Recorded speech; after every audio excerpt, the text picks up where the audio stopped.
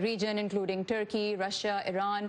What impact would this have? Because I want to know what impact America has already had and what would be lost if American troops leave Syria altogether. Well, it's going to embolden the Russian and the Iranian, beside the Turks, to have their way in the region. And as I said before, to wreak havoc in the region, because there is already a division inside the society up north. The Kurds has been seeing these movements as a threat to their existence, and they have no other option. Thank you so much. Yes, thank you so much. Umar al-Muqtad was with us.